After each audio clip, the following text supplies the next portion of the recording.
Hello दोस्तों, deep edu world में आप सभी का स्वागत है। कल की क्लास में मैंने आपको बताया था कंप्यूटर क्या है और कंप्यूटर की परिभाषा के बारे में। आज मैं आपको बताऊंगा कंप्यूटर का यूज क्यों किया जाता है और क्यों कंप्यूटर इतना इम्पोर्टेंट हो गया है कि हर क्षेत्र में कंप्यूटर का यूज आज किए जाने लगा है।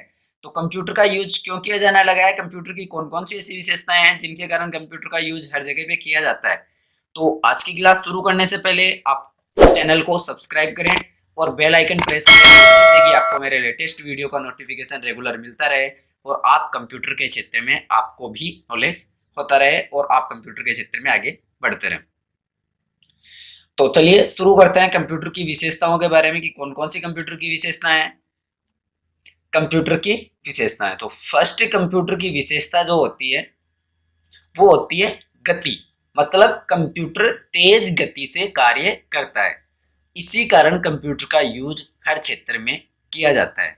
कंप्यूटर तेज गति से कार्य करता है मतलब कंप्यूटर की स्पीड बहुत तेज होती है। और कंप्यूटर में अपन क्या कार्य करते हैं, कल मैंने बताया था कंप्यूटर में किस काम के लिए लिया जाता है, कंप्यूटर गणनाएं करने के काम में कंप्यूटर का यूज किया जाता है। कंप्यूटर की स्पीड से मतलब भी यही है कि कंप्यूटर तेज गति से गणनाएं करता है, मतलब कंप्यूटर स्पीड से गणनाएं करता है। तो कंप्यूटर की वर्तमान स्पीड क्या है, कंप्यूटर की वर्तमान स्पीड है 3 गीगाहर्ट्ज। और 3 गीगाहर्ट्ज का मतलब होता है 3 × 10⁻⁹ गणनाएं प्रति सेकंड में करता है। मतलब कंप्यूटर एक सेकंड में 3 × 10⁻⁹ गणनाएं करने में सक्षम है, मतलब करोड़ों गणनाएं एक सेकंड में कर सकता है। सेकंड कंप्यूटर की विशेषता होती है शुद्धता। कंप्यूटर जो भी गणनाएं करता है या कंप्यूटर जो भी कार्य करता है वो शुद्धता से करता है, 100% एक्यूरेसी के साथ में करता है। बशर्ते कि आप कंप्यूटर को निर्देश सही दे रहे हो। आपके द्वारा यदि कंप्यूटर को निर्देश सही दिया गया है तो कंप्यूटर उसका परिणाम भी आपको शुद्ध ही देगा। यदि आपने गणनाओं में डेटा आपने रोंग डाल दिए तो आपको उसको परिणाम भी रोंग ही मिलेगा। ये कंप्यूटर की विशेषता होती है कि कंप्यूटर जो भी कार्य करता है वो शुद्धता से करता है, 100% एक्यूरेसी के साथ में करता है। बशर्ते ये कि यूजर उसको जो इंफॉर्मेशन देता है वो सही दिया जाए, क्योंकि कंप्यूटर स्वयं निर्णय लेने में सक्षम नहीं होता है। सेकंड होती है, थर्ड विशेषता है मेमोरी। कंप्यूटर में अथाह मेमोरी होती है, मतलब कंप्यूटर में बहुत ज्यादा मेमोरी होती है कि आप जितनी भी फाइलें सेव करना चाहते हो वो सभी कंप्यूटर में सेव कर सकते हो। कंप्यूटर की मेमोरी बहुत अधिक होती है। ये कंप्यूटर की विशेषता होती है जिस कारण भी कंप्यूटर का यूज हर क्षेत्र में किया जाता है। थर्ड होती है वर्सेटाइल, मतलब बहुरूपी होता है कंप्यूटर। मतलब आप कंप्यूटर में अनेक कार्य कर सकते हो।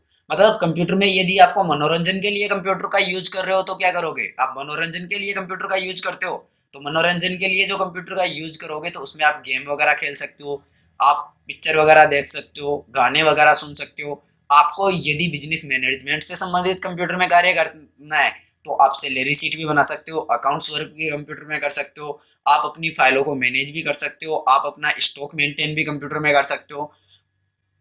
एक यदि आप एजुकेशन के क्षेत्र में कंप्यूटर का यूज करना चाहते हो तो आप कंप्यूटर में ऑनलाइन क्लासेज ले सकते हो, कंप्यूटर से ऑनलाइन नोट्स डाउनलोड कर सकते हो, कंप्यूटर से ऑनलाइन स्टडी आप कर सकते हो। तो कंप्यूटर का हर क्षेत्र में आप कर सकते हो काम में।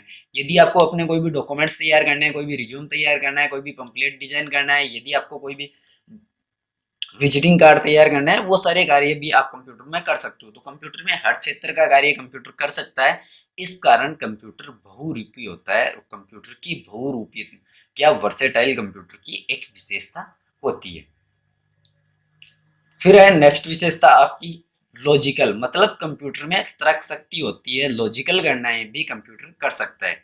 जैसे आप ये बोलो कि कंप्यूटर ही क्यों, अपन कैलकुलेटर से तो गणना ही करते हैं, कंप्यूटर कैलकुलेटर से तो अपन जोड़ बाकी गुणा भाग कर सकते हैं, लेकिन कैलकुलेटर में आप लॉजिकल गणना ही नहीं कर सकते कि कौन सी संख्या से बड़ी है, कौन सी संख्या के बराबर है, कौन सी संख्या के बराबर नहीं है, और कौन सी संख्या से छोटी है और कौन सी संख्या से बड़ी है। ये सभी कार्य लॉजिकल गणनाएं आप कैलकुलेटर में नहीं कर सकते हो और ये गणनाएं आप कंप्यूटर में कर सकते हो।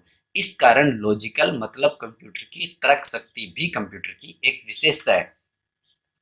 लेकिन कंप्यूटर की एक कमी है कि कंप्यूटर मानव द्वारा निर्देशित होकर ही कार्य कर सकता है, क्योंकि कंप्यूटर में स्वयं निर्णय लेने की क्षमता नहीं होती है, कि कंप्यूटर स्वयं कोई भी निर्णय नहीं ले सकता है। यदि आपने डेटा इनपुट किया है, कंप्यूटर में जो भी मानव ने डेटा इनपुट किया है उसी डेटा का वो रिजल्ट देगा। कंप्यूटर स्वयं निर्णय नहीं ले सकता है, कंप्यूटर मानव द्वारा निर्देशित होकर ही कार्य करता है। फिर कंप्यूटर की विशेषता हो गई कि कंप्यूटर का यूज हर क्षेत्र में क्यों किया जाता है। तो आपको पता होना चाहिए कंप्यूटर के भाग कौन कौन से होते हैं, और कंप्यूटर के भागों के बारे में भी मैंने आपको नॉर्मली कल की क्लास में बताया था कि कंप्यूटर के नॉर्मली 3 भाग होते हैं जो कंप्यूटर की डेफिनेशन से आपके डिफाइन हो जाते हैं। मतलब आपको डेफिनेशन बताई थी कि कंप्यूटर यूजर द्वारा दिए गए इनपुट को प्रोसेस करता है और प्रोसेस करके उसका आउटपुट देता है। यूजर क्या करेगा, इनपुट देगा। इनपुट देने के लिए उसके पास इनपुट डिवाइसेज चाहिए। इनपुट देने के बाद में उसके द्वारा दिए गए इनपुट को प्रोसेस करेगा, और प्रोसेस करने के लिए उसके पास प्रोसेसिंग डिवाइस चाहिए।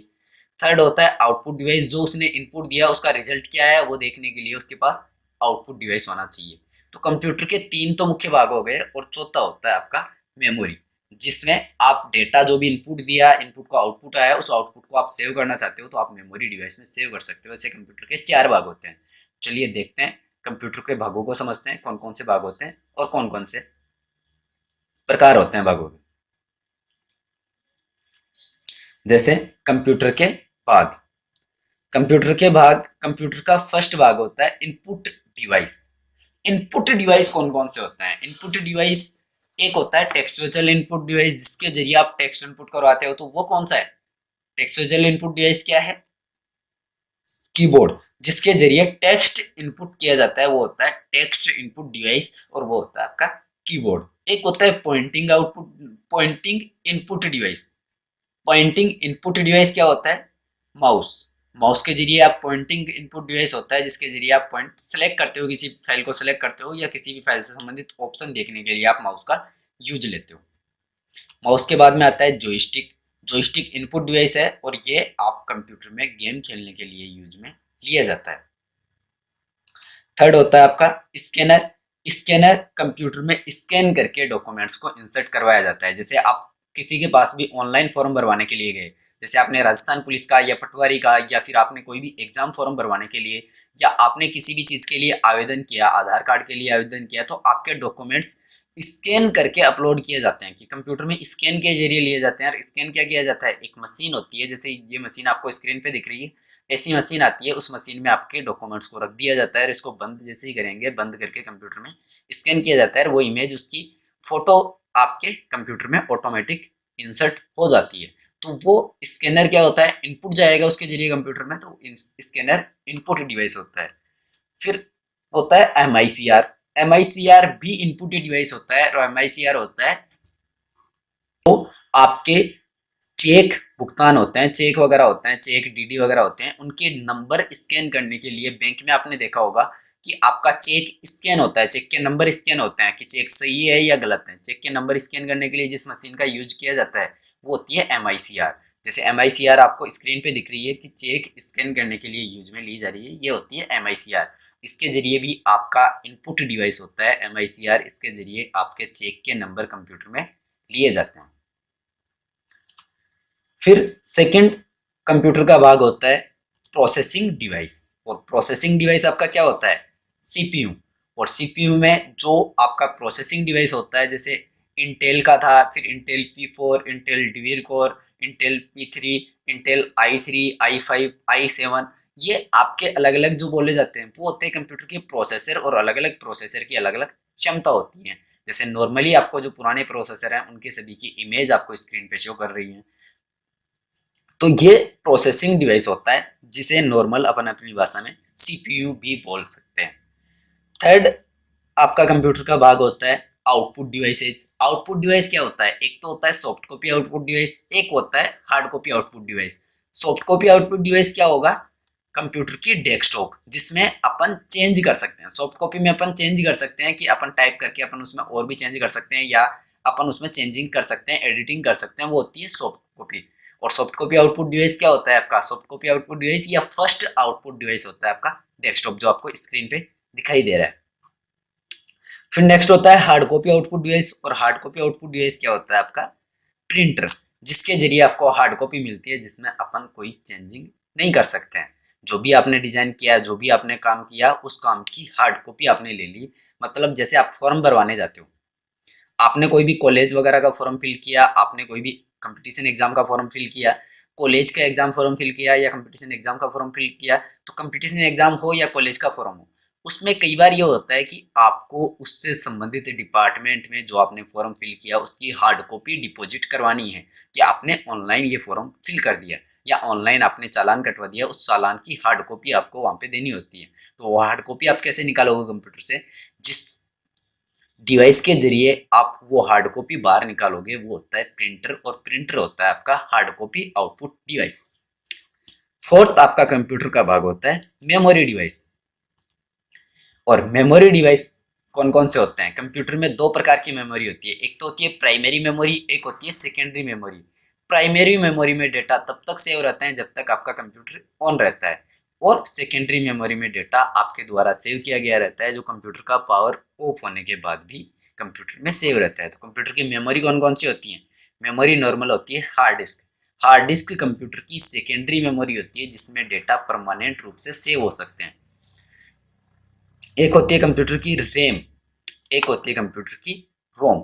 ये तीन नॉर्मल कंप्यूटर की मेमोरीज हैं। इनके अलावा अदर मेमोरीज भी हैं, जिनका मैं नेक्स्ट क्लास में आपको वर्णन, या इनके बारे में भी आपको विस्तार से वर्णन नेक्स्ट क्लास में बताया जाएगा।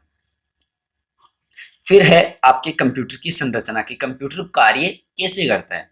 कंप्यूटर कैसे कार्य करता है, कंप्यूटर की संरचना आपको देखनी है कि कंप्यूटर वर्क कैसे कैसे करता है, कंप्यूटर वर्क कैसे करेगा, या कंप्यूटर में कार्य कैसे किया जाता है, कि इनपुट डिवाइस से आप इनपुट दोगे, वो इनपुट पहले कहाँ पे जाएगा, फिर कहाँ से कहाँ पे जाएगा, और कैसे आपको आउटपुट देगा।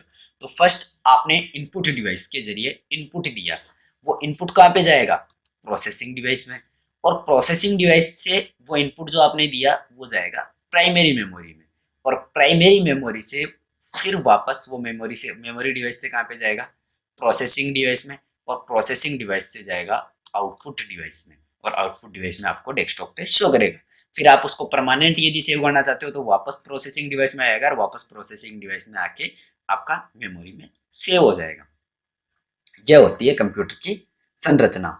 तो आज की क्लास यहीं पे खत्म होती है। आपको नेक्स्ट क्लास देखने के लिए, आप मेरी नेक्स्ट क्लास ज्वाइन करने के लिए, आपको कि नेक्स्ट क्लास का जैसे ही आपको वीडियो डले, वीडियो डलते ही आपको इन्फॉर्मेशन मिले, तो आप चैनल को सब्सक्राइब करें और चैनल का बेल आइकन प्रेस करें, जिससे कि आपको लेटेस्ट नोटिफिकेशन मिल सकेगी। कल आपके लिए स्पेशल क्लास होगी। स्पेशल क्लास में आपके इम्पोर्टेंट क्वेश्चंस, जो दो क्लास मैंने करवा दी उससे संबंधित इम्पोर्टेंट क्वेश्चंस की क्लास होगी। तो आप कल की क्लास मिस ना करें, और कल की क्लास ज्वाइन करने के लिए आप चैनल को सब्सक्राइब कर लें, अभी सब्सक्राइब कर लें।